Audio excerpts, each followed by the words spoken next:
Good morning, student. Class 6th, chapter number 7, Ashoka and the Maurya Empire in history portion. Page number 47. Take out your book and read it first. Now, start. We notice the emergence of large territorial states like mahajanapadas from 6th century onwards. हमने देखो previous chapter में पढ़ा है महाजनपदास और पदास के बारे में, ठीक है. वन ऑफ द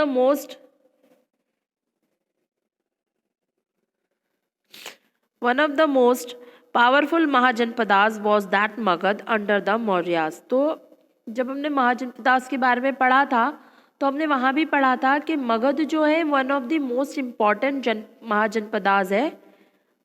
जब वो मौर्य एम्पायर बना था तब वो महाजनपदास बहुत इम्पॉर्टेंट हुआ था.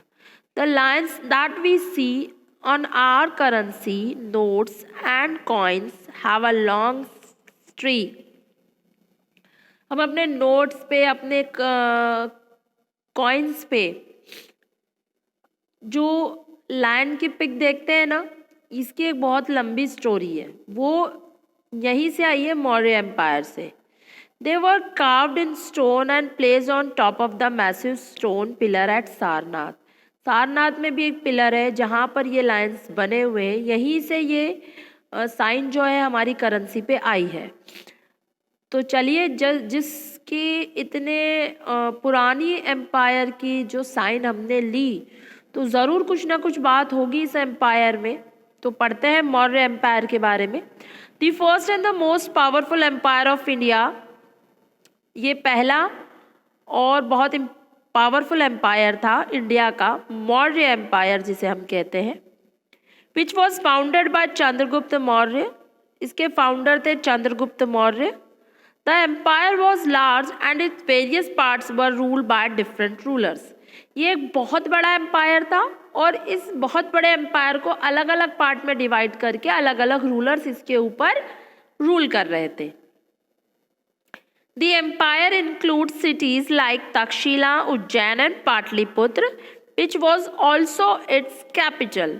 तो पाटलिपुत्र, तक्षशिला, उज्जैन, ये 3 मोस्ट कैपिटल सिटी थी जो मौर्य एम्पायर का एक के बाद एक कैपिटल भी बनी.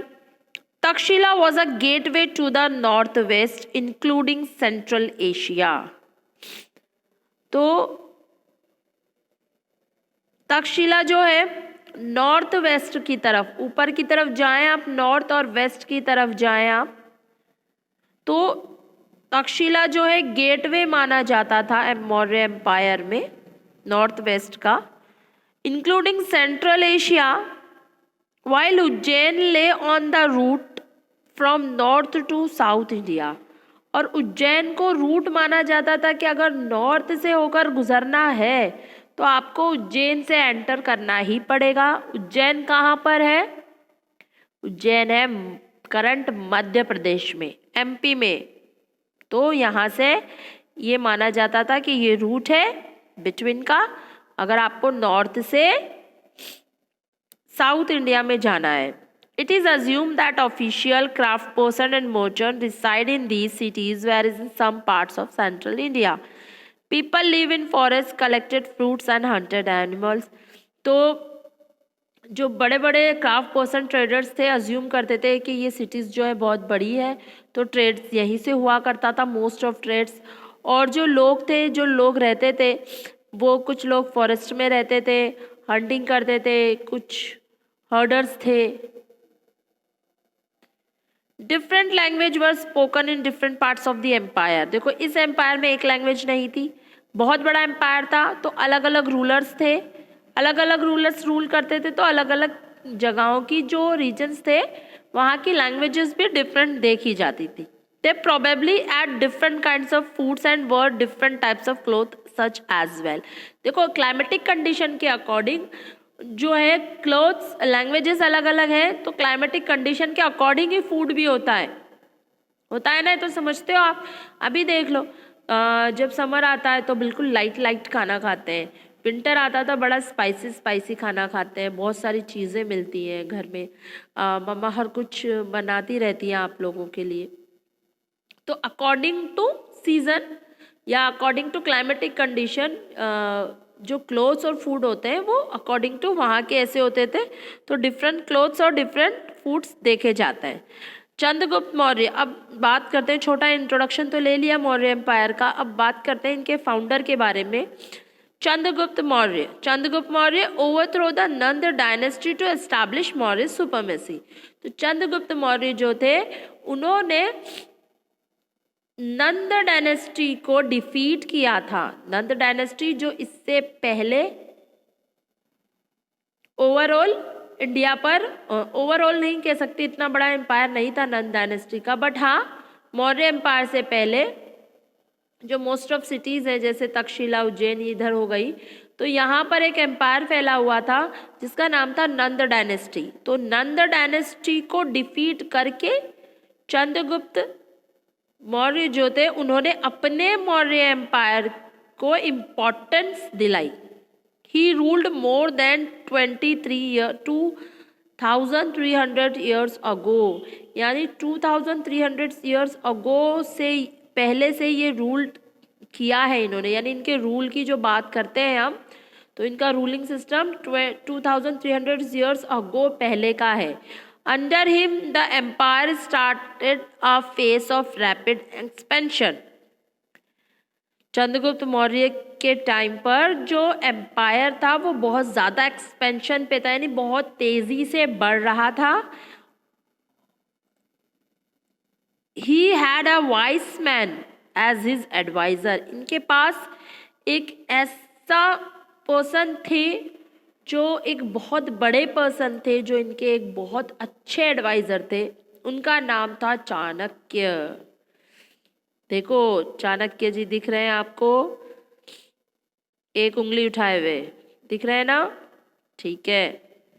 इनको कौटिल्य के नाम से भी जाना जाता है। चाणक्य का अनदर नेम क्या है? Kautilya. He expanded his boundary from Afghanistan in the west to Assam in the east, from Kashmir in the north to Karnataka in south.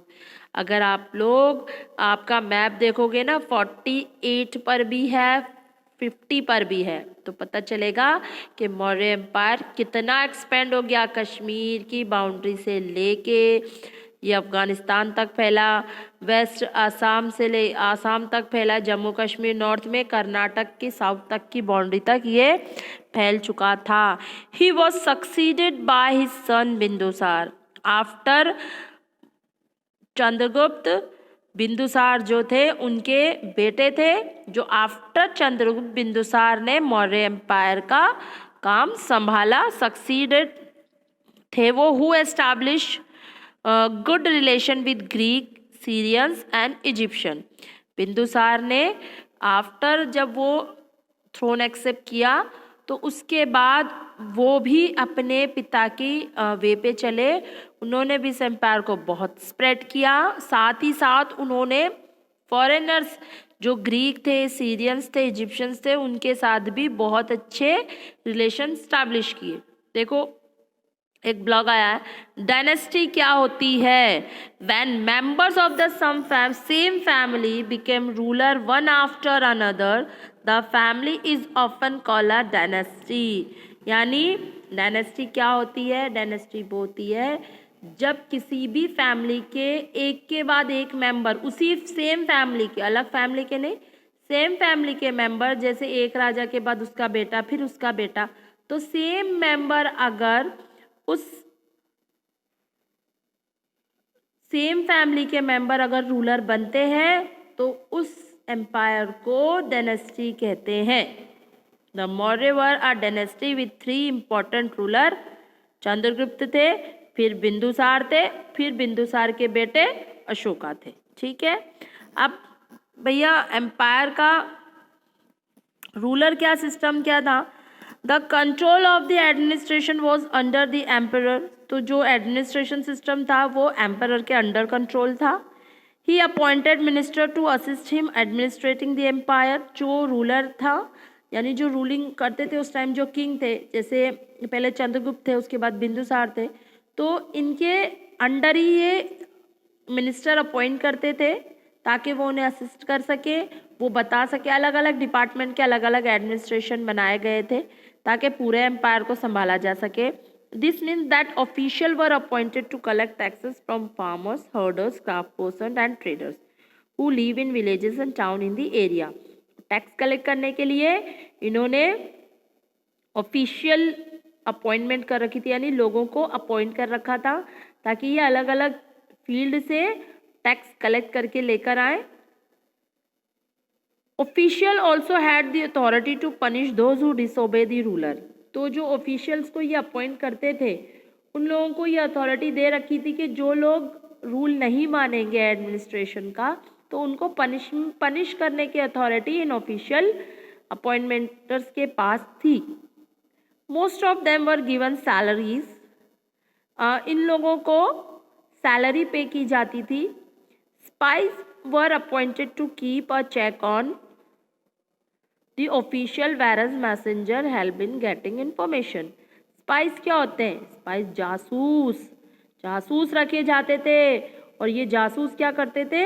ये जासूस अलग अलग जगहों पे अपने अपने अलग अलग मैसेंजर छोड़ देते थे ताकि क्या हो रहा है, कोई हमारे अगेंस्ट तो नहीं खड़ा हो रहा, या पास वाली कंट्री, पास वाला एम्पायर हमारे खिलाफ कोई वॉर तो नहीं खड़ी कर रहा है, या वॉर लड़ने के लिए तो नहीं है, हमारे एम्पायर को कोई नुकसान तो नहीं पहुंचाना चाह रहा। तो ये सारी चीज़ों को कैसे देखेंगे? तो राजा जो थे स्पाई रखते थे, यानी जासूस रखते थे, और ये जासूस अपने मैसेंजर्स के थ्रू सारे एडमिनिस्ट्रेशन के अंदर और बाहर आउटकम ऑल्सो नजरें रखते थे। And the end emperor was there to supervise them all and was help by the member of the royal family and senior ministers. तो जो एम्परर था वो पूरी चीज़ों को सुपरवाइज करता था, अपनी रॉयल फैमिलीज के मेंबर्स की भी हेल्प लेते थे, और साथ के साथ उसके जो सीनियर मिनिस्टर्स थे उनकी भी हेल्प से ये एम्परर चलता था। There were also other major provinces of the empire like Takshashila and Ujjain. और इसके साथ साथ इस एम्पायर के जो मोस्ट इम्पॉर्टेंट प्रोविंसेस थे वो थे तक्षशिला और Ujjain. There were vast area between these centres. Maurya Empire also levied taxes and tributes on the available resources such as roads and rivers used for transport। देखो मौर्य एम्पायर में जो ruler थे उन्होंने क्या किया था? उन्होंने टैक्स लगाया था किस पर? रोड्स एंड रिवर्स पर। क्यों? ट्रांसपोर्टेशन के लिए। जो ट्रांसपोर्टेशन करेगा, जैसे गुड्स के सेल और बाय ट्रेड करते हैं, तो भाई तुम ट्रेड के लिए रोड यूज़ कर रहे हो तो भाई उसका टैक्स दो। अगर आप रिवर यूज़ कर रहे हो ट्रेड के लिए तो उसका भी टैक्स दो, क्योंकि आप कमा रहे हो तो कुछ तो टैक्स दो, क्योंकि रोड फ्री में थोड़ी बनती है। और रिवर के पास जो पोर्ट बनाए जाते हैं वो फ्री में थोड़ी बनते हैं, उनका टैक्स दो। आप यूज़ कर रहे हो, आप टैक्स दो, ठीक है। अब आते हैं नेक्स्ट हमारे Ashoka. Ashoka also known as Ashoka the great was one of the greatest emperor of India. He was the third king of the Maurya dynasty. ठीक है, अशोका को अशोका द ग्रेट भी कहते हैं। ये ग्रेटेस्ट एम्परर है इंडिया के, सब जानते हैं, और ये मौर्य डायनेस्टी के थर्ड किंग है। पहले कौन थे? चंद्रगुप्त। दूसरे कौन थे? बिंदुसार। तीसरे कौन है? Ashoka. Ashoka empire stretch from Afghanistan in the west to Bangladesh in the east. Ashoka का जो एम्पायर है उसने अफगानिस्तान से लेके बांग्लादेश तक स्ट्रेच किया, यानी फैला दिया। It covered almost the whole Indian subcontinent except, ये देखा जाए तो इंडिया का जो सब कॉन्टिनेंट है पूरी तरह से अशोका एम्पायर उस पर फैल चुका था। सिर्फ बचा क्या थे? नीचे से साउथ से केरला और तमिलनाडु और श्रीलंका, ये बचे हुए थे।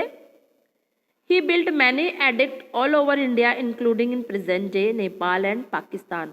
तो देखो एडिक्ट क्या होते हैं? एडिक्ट यानी ऐसे शिलालेख, यानी जगह जगह इन्होंने जैसे केव्स पे, पिलर्स पे, रॉक्स पे, इन्होंने जगह जगह अपने मौर्य एम्पायर के बारे में स्टोरी, कुछ लिखना, कुछ कथन, तो ये सारी जगह जगह पर हमें मौर्य एम्पायर का देखने मिलता है। नेपाल और पाकिस्तान में भी हमें ये एडिक्ट देखने मिलते हैं, रॉक्स पे, केव्स में,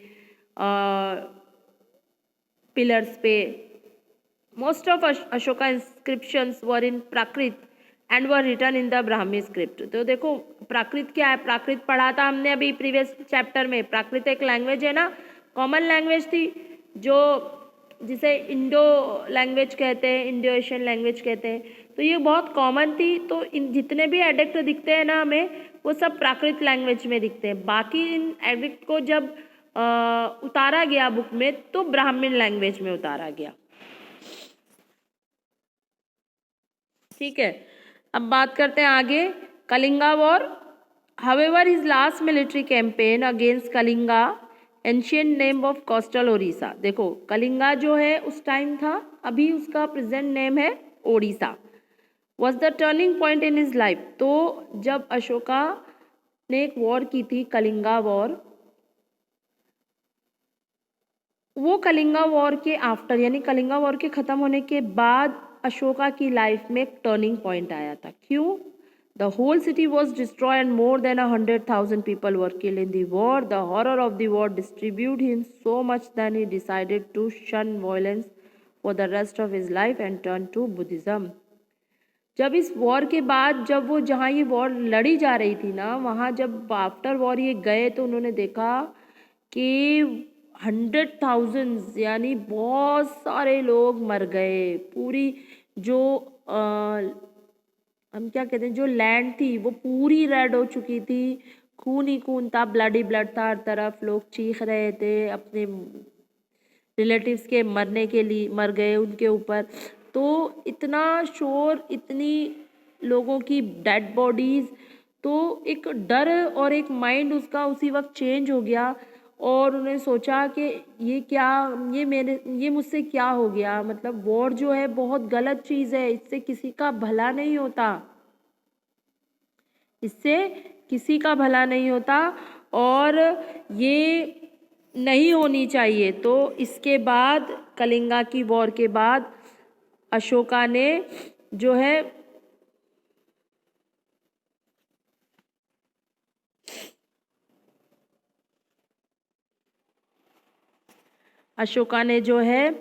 वॉयलेंस की जो राह थी, वॉयलेंस का जो रास्ता था उसको छोड़ दिया और नॉन वॉयलेंस के रास्ते को एक्सेप्ट किया।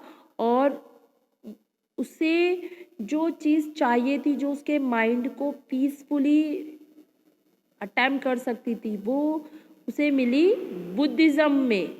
तो वो बुद्धिज़्म के जो पॉइंट्स थे, कि पढ़ा था हमने बुद्धिज़्म के पॉइंट्स, याद करो कि जब तक हम लाइफ की सारी नीड्स को छोड़ देते हैं, तब जाके हम हमारे आत्मा का ज्ञान, अनलाइटमेंट को प्राप्त कर सकते हैं। तो अशोका ने मूव किया किस तरफ? अशोका ने मूव किया बुद्धिज़्म की तरफ।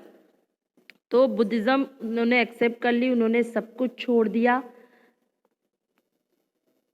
और आफ्टर कन्वर्टिंग टू बुद्धिज़्म, जब वो बुद्धिज़्म में कन्वर्ट हुए, Ashoka begin to spread the teaching of Buddha by issuing edict. तो अब अशोका ने क्या किया? अब अपना सब कुछ छोड़ दिया, बुद्धिज़्म की तरफ मूव हो गए, और गौतम बुद्ध के जो मैसेजेस थे वो लोगों के पास स्प्रेड करने लगे, लोगों के पास पहुंचाने लगे। और उनका सबसे बड़ा उनकी जो बुद्धा की टीचिंग को उन्होंने एडिक्ट पे इशू करना शुरू कर दिया, यानी रॉक्स पे लिखवाना शुरू कर दिया, वॉल पे लिखवाना शुरू कर दिया, पिलर्स पे लिखवाना शुरू कर दिया। These edicts were engraved on rocks और पिलर इन प्राकृत। तो प्राकृत लैंग्वेज में, क्योंकि कॉमन लैंग्वेज थी, लोगों के पास बहुत जल्दी से पहुंच सकती थी। फिर उसके बाद इसे ब्राह्मण स्क्रिप्ट में रिटर्न किया गया था, so that even the common people could read them. There are some edict written in Greek as well. कुछ जो एडिक्ट थी वो ग्रीक में भी लिखी गई थी। मेन प्रिंसिपल्स क्या थे? Live in peace and harmony, show tolerance to all, यानी live in peace and harmony यानी शांति के साथ खुशी बना के रखो। शो टॉलरेंस टू ऑल, यानी लोगों की कड़वी बातों को नज़रअंदाज करो, आप भी उनकी तरह मत बनो। शन वॉयलेंस इन एनी फॉर्म, कुछ भी हो जाए आपको वॉयलेंस नहीं, हिंसा नहीं करनी है। अवॉइड एनिमल सेक्रीफाइसेस, एनिमल्स को सेक्रीफाइस यानी एनिमल्स की जो बलि दी जाती थी, तो ये बलि देना बंद करो। तो ये थे अशोकास के धम्मा के principle. Ashoka was establish the idea of paternal kingship. He appointed Dhamma Mahamatars for promoting Dhamma and looking after welfare activities such as building road, rest house, planting trees, etc.